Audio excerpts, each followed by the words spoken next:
Hey, what is going on, guys? The Project Flux/Era Season 5 playtest has recently come online, and I was able to play a few games with it and get a feel of how Season 5 is going. So in today's video, I want to talk about the key information I think you should know about the playtest and also plans for the full release. So we'll cover how the playtest is run and what you need to do to get into it. We'll then talk about the full release plan, which full release is coming fairly soon. We'll then talk about some key quality of life features I think are important to point out. We'll then move into the progression system and answer some common questions about what's going on with that as we transition seasons and rebrand to Era. And then finally, I'll talk about some gameplay notes from playing Season 5.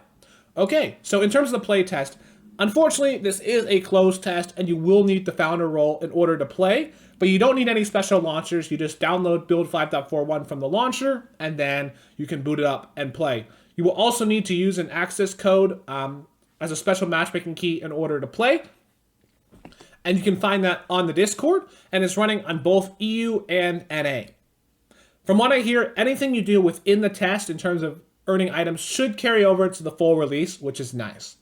But if you aren't able to get on the playtest, I wouldn't worry too much about that because the full release is planning to come very soon.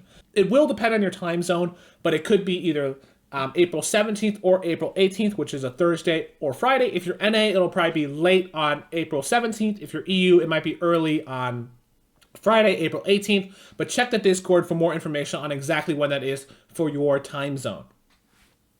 In addition to that, I recommend you join both the Flux and Era Discord so you have the full picture of what's going on. There should be a transition happening fairly soon to the Era Discord, but it's just going to be helpful for you to be in both so you know all the news and all the information that's important.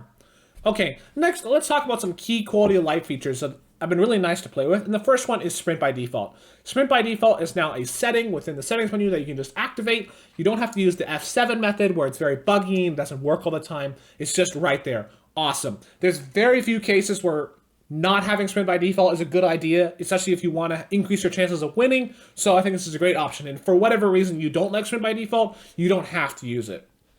In addition to this, Siphon is working, which is amazing, right? It means you spend less time looting, less time farming mats. Really glad to see that. Oftentimes, in the previous Era seasons and Flux seasons, Siphon would not be there at the start, but it looks like it's going to be there for launch, so that's great to see. Next, let's talk about progression. I know some of you are asking hey, is all my stuff going to get reset moving into Season 5 and rebranding to Era? And the answer is no. When I booted up Season 5, all of my Season 4 stuff carried over. After playing one match, you get access to the pass, you can start earning things, so you don't have to worry about that. All your progression carries over. Finally, in terms of some gameplay notes, traps are actually working, which does surprise me, as in the previous Era Season 5 in 2023, traps were very inconsistent with working at best. So I'm quite surprised they're actually working, but hey, that's good, right? Have more features working.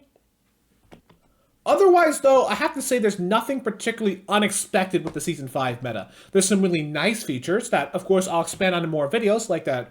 Yes, you can't double shotgun, but the shotguns are more prominent in the meta now. The mobility, I think, is great. It's a medium level with some rifts, shockwave grenades, grapplers helping you move around, ATKs, all of that.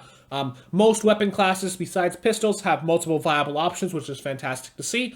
One important note is that the pump shotgun is not non-historically buffed. It does do 80-85 damage, but it does draw significantly faster than the Season 4 pump. So I do think you might find it more fun to use even though you can't double pump. That's really personal preference there. But overall, I have to say, the game plays fairly similar to how I would have expected. So with that, I hope you enjoyed this video. I'm very excited for Season 5, and I hope you guys have a lot of fun with it, and I'll catch you in the next one.